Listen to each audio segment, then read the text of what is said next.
So we're going to answer so many questions today, including the future of food delivery. And it's basically the best time to drive right now. But why is that? So which apps are the best to drive on currently in 2021? Welcome to the channel. My name is Matt. This is your driver team, Matt. We have a very special guest today. We're going to go over all those questions about is it the best time to drive and what are some huge changes that'll make you money with Grubhub. So I'd like to welcome my twin brother and the original creator, your driver, Mike, to the channel. What's up, guys? How's it going? I'm doing great. It's nice to be here on your channel. Appreciate it. I appreciate it as well. So if you haven't checked out Mike's channel of over 50,000 gig members just like you, whether it's your part-time or full-time hustle, go check out his channel at Your Driver Mike. I am Mike's twin brother, Matt. So like I said, there's been some changes, especially to Grubhub. So let's just dive right into it.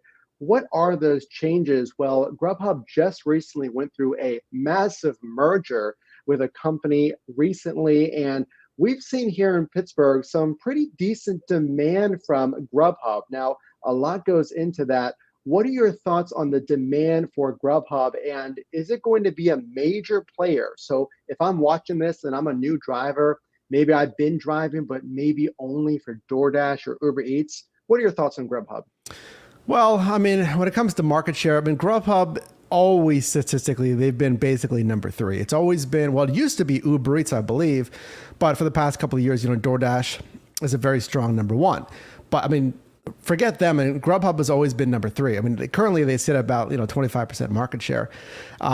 This acquisition with Europe-based JustEatsTakeaway.com, I mean, we're talking about this previously that, I mean, for you as a driver, this acquisition, it's kind of akin to Uber acquiring Postmates, finalizing that deal here in January of 2021. We haven't seen anything on the driver app side of the new, I guess, Uber Eats app with that acquisition. Just some labeling. So I kind of anticipate the same. Now, I will say, I mean, you got to have it in your arsenal. You got to have as many options as possible in any niche that you're driving in. So let us know down below in the comments if you agree with this, but I feel like a lot of drivers, and you can kind of pick it up from here, but I feel like a lot of drivers use Grubhub as, okay, they don't give me a ton of orders in my marketplace, but when they do, they're high paying. So, I mean, you're the one that really got activated on Grubhub here in Pittsburgh. Is that how you use it, or where do you see Grubhub going? Right. So I just want to call out, if you are watching and you're new to Grubhub, if you've been driving, you'll probably remember that there's no mileage on Grubhub. So as a driver, you might be watching and you're thinking about your strategy. Okay, how is this going to make me money? There's this merger. What does that really mean for me? Is this going to make me more money? Because that's what I really care about, reaching my goals, Well, some big news and some promotional messaging went out from Grubhub. They sent me an email. They said, hey, the hotspots or those recommended areas that we're going to send drivers, or at least recommend drivers go to, they're going to become more accurate. And what Grubhub said was, this means you're going to wait less and make more money. They concretely said drivers who wait less make more, or take home more earnings, I should say. So just by the verbiage, what Grubhub is saying, is this going to make me more money? Look, they're saying that there's some type of change happening soon. And like what Mike said, on the app, whenever you look at the app, if you're a new driver, definitely sign up, first of all. And if you're keeping Grubhub in your back pocket, to answer your question, I think a lot of us drive Grubhub as a back pocket basically resource. If we get a great order, we'll take it, but there's no mileage. So it was a real toss-up. So what do you think about how long is this going to last? I mentioned what I'm referring to is there's been a huge surge in Grubhub. For me personally in Pittsburgh, I drove it almost entirely on my last shift, made over $40 an hour. So again, a lot of factors go into that. Here in Pittsburgh, students are back in town, big member of the customer base, but is Grubhub going to make their way up to maybe number 2 or number 1 in the marketplace? Well, no. I mean, when it comes to actual market share, I don't see Grubhub overtaking. I mean, that comes with, obviously restaurant contracts, how many they can secure in certain marketplaces, as well as obviously consumer demand, which apps they find easier to use, and just generally, market behavior as far as consumer trends. No, I don't see. I mean, they'd have to surpass Uber Eats, which I'm not even sure what market share they have. I don't see it. I've been seeing even more advertising. I feel like, I mean, just kind of anecdotal here, I feel like I have seen more advertising, more ad spend from Grubhub than certainly DoorDash and to a lesser degree Uber Eats. No, I mean, that'd be my knee-jerk reaction. I don't think Grubhub's going to overtake, at least I'd say within the year here, as far as overtaking Uber Eats. Sure, absolutely. Absolutely. I agree with that overall. I think it's exciting at first, but long term, we'll see. I want to switch gears now. So if I drive on DoorDash or if I drive on Uber Eats, and we'll get back to Grubhub in a second. So what am I thinking as a driver? I've personally seen a lot lower orders on Uber Eats, a lot further orders away, and a lot of the add-on orders or those stacked orders, I should say. And what those are additional orders on top of your current order, a stacked order. A lot of those are really, really low. And from the driver community, if you're watching, we've heard you. If you're a new driver or you've been driving, a lot of those stacked orders, they've been relatively low. So if you're watching this, have you experienced that? I want to ask Mike, I mean, with stacked orders, this goes for DoorDash as well. Uber Eats, my experience, a lot of those stacked orders are typically not worth it. And what do you think? Have you seen similar stacked orders that are just really low dollar amounts? So when it comes to stacked orders, well, that's tricky. And just to clarify, is this just on Uber Eats? You talking DoorDash as well, or? Let's talk just on Uber Eats for now. Okay, yeah. I mean, that's the main app that I drive on, really. Stacked orders to a lesser degree, I haven't seen that, at least from I'm trying to think back to recent shifts here. I'll say it's average. And what I mean by that is, okay, maybe I'll get, initial order request. Now we always try to say, hey, minimum $7. And then when we look at the dollars to mile ratio, minimum $1.75. Ideally, you want to get paid $2 plus per mile. So assuming we're hitting those thresholds, maybe I get a request for like $8.50, right? $8.50 for, let's say, 2 miles. That's exceptional. So a stacked additional after that, no. I mean, just in the average, I feel like Uber Eats, sometimes they'll send me a stellar, another, $8 for maybe a mile. It's crazy good. Or maybe they offer me $6 for a mile or 0.5 miles. It's exceptional. But I feel like maybe 25% of the time they'll send me that, kind of garbage request. I mean, $1.50. I mean, I get it. If it's $1.50 for 0.5 miles or like whatever it is. If it's a different restaurant, it's $1.50, $2. I'm not taking it regardless. If it's from the same restaurant and still it's like one of those like, hey, you're picking up from the same restaurant or even dropping off of the same complex, it's still a no for me. I mean, just talking strategy. An add-on order, it's got to, for me, I mean, let me know what your minimum is, but for me, a stacked add-on, I was thinking $4, but in practice, it's got to be like $5. I say $5 minimum.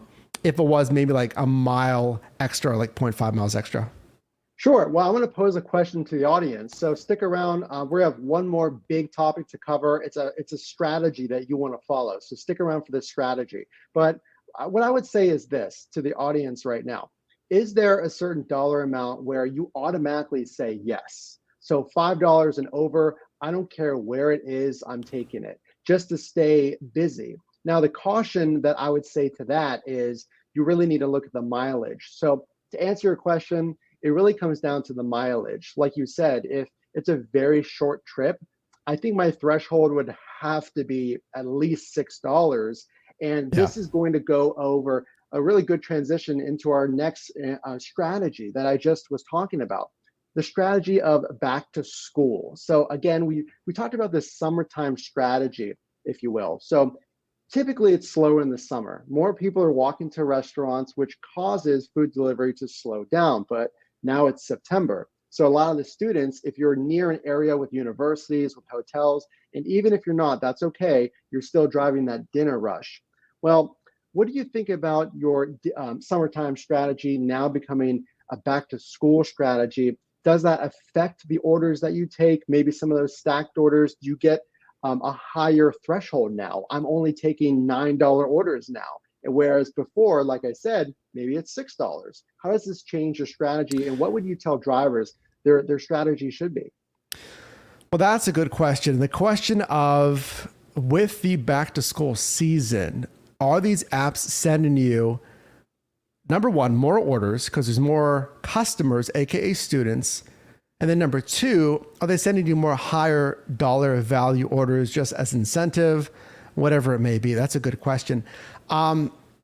The first shift that I did kind of during back to school, and I showed you this, I showed this on my channel, but it was exploding. And, I can even pull up Uber Eats right now just because I'm curious, but I have seen that it has been exceptionally busy, number one, and it's been busy longer. And if you're in the hot zones, it's more rapid fire. So I'm getting, and you saw this on your recent shift on even Grubhub. You were so busy, you went offline and just were driving on Grubhub because you really got the best of both worlds. You got super busy nonstop and crazy high dollar amounts here. So folks, I'll just show this to you here real quick. If I show you here the app here in Pittsburgh, I mean, this is Wow. at the time of filming this video, it is 7:41 p.m. on a Thursday. Yes, on a Thursday. Yes. That's, again, one more time here. It's more towards the tail end. It doesn't need to be in focus. I mean, you get the point here. That's on Uber Eats. But I mean, just to be that busy in general, and I know it's a touch a little bit east of the city, but the point is it's still busy. So to answer your question, yeah, I mean, my strategy is shifting to, strike while the iron's hot. I think we're kind of getting into that phase right now. Yeah, and just out of curiosity, I'll show you guys DoorDash right now. So here's what DoorDash looks like right now. That's a really good shot. So is that 450? What is that? It's actually $1.50. 150. It's a little tough to read, but look how busy this is right now. And why is that? It is 7:42 right now. You can probably see my clock there in the corner. So we're pretty much past the dinner rush, if you will. But at the same time, it's still busy. And like I said, if you live in an area where there's no universities and you don't have a big rush of students coming back into town who are your customer base, well, just look right here. The demand overall is extending later. So if I were you, I would drive later, probably until 9:30. It's going to be like this. We've seen on shifts where it goes that late. But if you do live by universities, then like Mike said, it could be really rapid fire with orders, and you might stay on one app the entire night, which is good as well. So how long do you think this is going to last? Do you think we're going to go into winter season? Do you think that the weather changing is going to affect, as we kind of wrap things up here, what would be some strategies you would tell if I was watching right now, I'm a new driver, let's say I'm starting, or I'm thinking about driving, or I'm a veteran. As we go into this school season and we're going through it until the end of the year, what am I thinking? Well, I mean, statistically, what we've seen, like you mentioned, is, a completely different summertime strategy. It's going to have a slowdown in the summertime. So now, and we're basically getting into fall right now, we have the back to school season. So that's going to create a spike. How long is that spike going to last? I mean, it depends. It depends on your marketplace. How long are those students going to want to spend discretionary income on delivery? My guess is it's going to be most all of the entire semester. I mean, you can think back, and if you're watching this, if you have, kids, what have you, but like when you're a student, I mean, you don't have really access to a kitchen all the time. Maybe you're living in the dorms, what have you. So yeah, I think food delivery is going to stay strong in those college and university areas. And then to your second point there, as the weather, as we roll into the fall and ultimately the winter season here, I think we're going to have a second spike there. So we may even see a double dip here going into Q3 and Q4. Yeah, good point. And the thing I want to tell everyone watching, if you're hearing this information about the mergers and strategies, the whole point is if you're not already signed up with these apps, if you take away one thing, it's that you want to sign up, because no matter what happens in your area, you want the most choices. And I would definitely encourage you to watch videos on Mike's channel, Your Driver Mike, or on my channel about those strategies, but take a look at Grubhub. So this was my last shift, and you can see just how busy I was. This is all of my orders, and it's just order after order after order. And pay attention to this.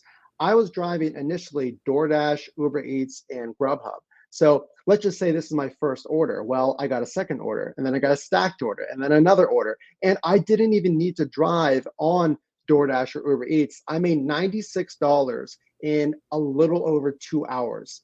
Like I said, over $40 an hour. So this is what we're talking about when we're talking about strategies. This is what we want you to get to, and it's very possible if you're around students or not with the strategies we talk about on the channel. So I really want to thank Mike for being here. Any final thoughts or points you want to make out? If you do have questions, I just want to encourage people to put them in the comments. But closing remarks? Yeah, to your point of, again, folks, I mean, you were so busy, you could afford to go offline with Uber Eats and DoorDash because Grubhub was so busy. So number one, there's proof in the pudding there. There's actual proof that, I mean, you need to have all these apps downloaded to have options. And number two, the reason I say that is because, I mean, we've done this since 2015, thousands and thousands of trips and transactions in different marketplaces as well. What you'll find is, for some reason, DoorDash may be on fire, but Grubhub is really slow that day, or Uber Eats is busy. And we just saw, Matt showed DoorDash. Currently, it is $1.50. Bonus. When I showed you Uber Eats, maybe Uber Eats was offering a $4 surge or a $6 surge, what it absolutely has been doing here. So again, make sure it's free to do. It's the same thing. Just, get familiar with both. Or if you're already familiar, don't delete them, of course. So there's something to be said about having those options. Yeah, and I just want to repeat that real quick, guys. So Mike said that if DoorDash is paying less than Uber Eats, then drive on Uber Eats. If Grubhub is really doing well for you, then drive on Grubhub. That's the whole point. So really good point by Mike. That's a great summary. I would totally agree with that. And with that in mind, guys, if you do have any questions about strategies, watch a few videos or put your questions in the comment section below. I do want to thank Mike, my twin brother and original creator, Your Driver Mike, for joining us. Make sure to click the screen to view other videos recommended to you by YouTube. If you do like this video, drop a like and consider subscribing. Until next time, guys, we'll see you in the next one.